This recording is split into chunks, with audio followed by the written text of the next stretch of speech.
I'm very pleased to welcome Naima Gardner-Rice to Gleaners Food Bank for a discussion on, in a broader sense, our wonderful partnership with Indiana Department of Health. If you don't mind, maybe start out and describe your role at Indiana Department of Health and what sort of programs or areas that you work on, particularly those that have connectivity to food insecurity. Sure. So I sit in our Division of Nutrition and Physical Activity. I'm our SNAP Ed and Nutrition Programs Director. We're interested in the environments in which people work, live, and play, knowing that there are so many factors within an environment that impact someone's ability to both choose and consume foods to reach an optimal level of nourishment and wellness. Well, one of the programs that I know that Gleaners and Indiana Department of Health collaborate on is SNAP education. Yes. You might share with our audience a little bit about how that works from your side and frankly, why we both invest in that effort and who it benefits. Yeah, absolutely. So the SNAP education program is simply the education component to the federal SNAP program, or Supplemental Nutrition Assistance Program. Traditionally, this has taken place through direct nutrition education, through virtual or in-person classes that really focus on helping SNAP clients effectively utilize their SNAP benefits through nutrition education, culinary skills training, information on how to manage resources effectively, how to meal plan and budget, with the recognition that nutrition education is really only one small piece of what it requires to get a full, well-balanced diet. We have two staff dietitians here at Gleaners, and in their mission, so to speak, is education and meal planning support. And they work with our food sourcing team to try to think about menus, not individual food items, and be more proactive about the food that we go out and find and offer to our neighbors.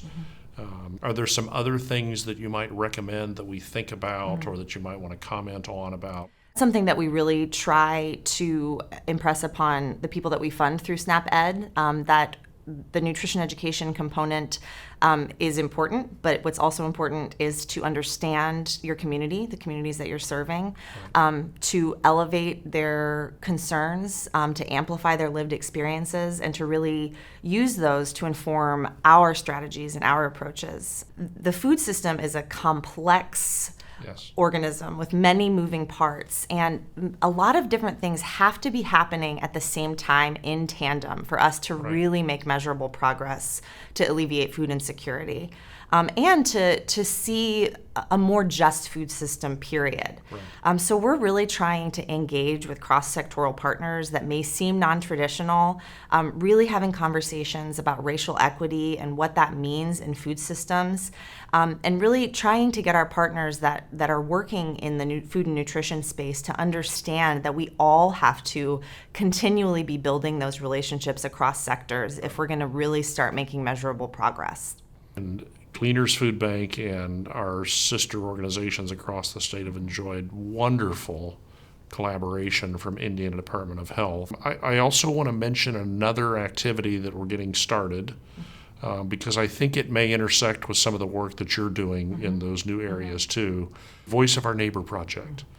Really intended to do a better job of understanding what our neighbors need, what's helpful, what's not.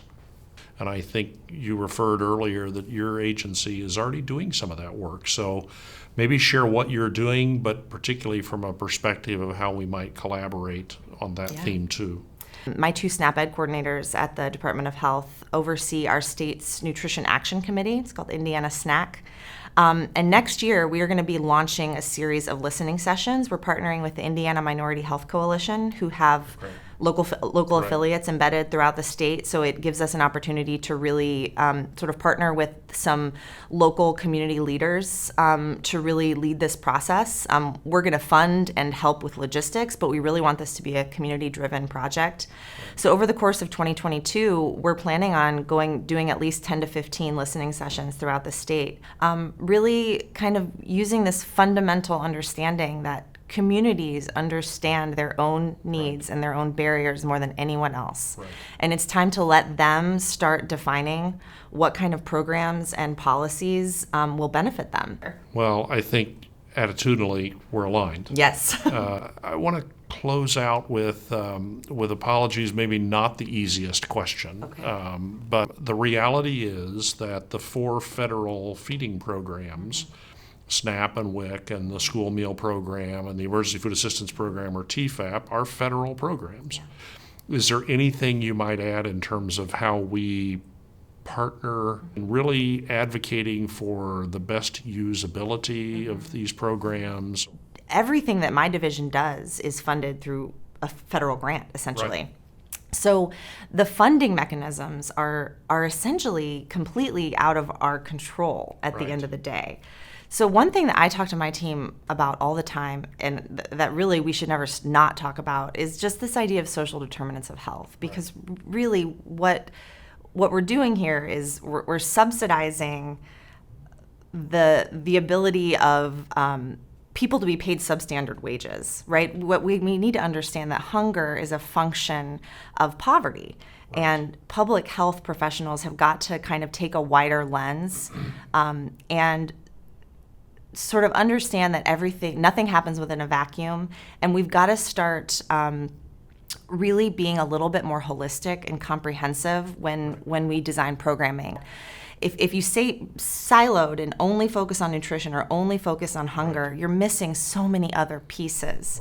Right. Public health really does need to understand a little bit more about how other social issues impact health.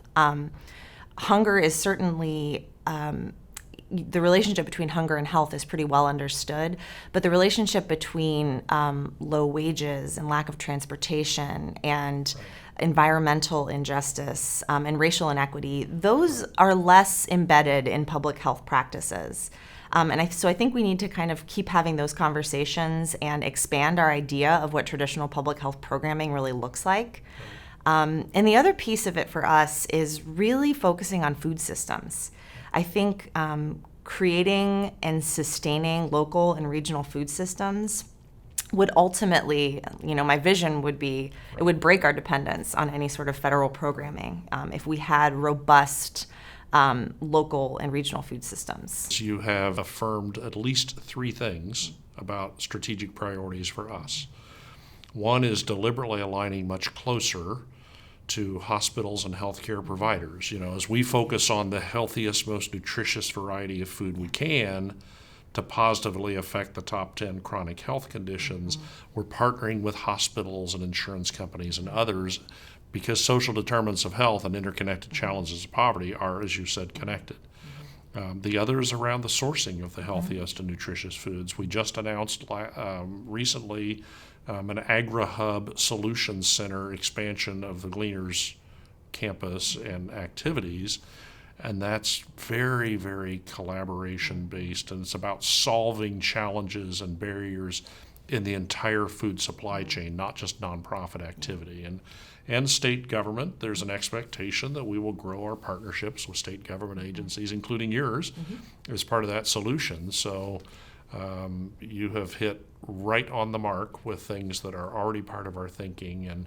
But what it does tell me is that maybe we should, even sooner than we thought, be inviting some of those conversations with State Department of Health and FSSA and other agencies, State Department of Agriculture as well. So absolutely, I'm choosing to hear that entire answer as affirming of our strategic direction. So thank you with that. As you should.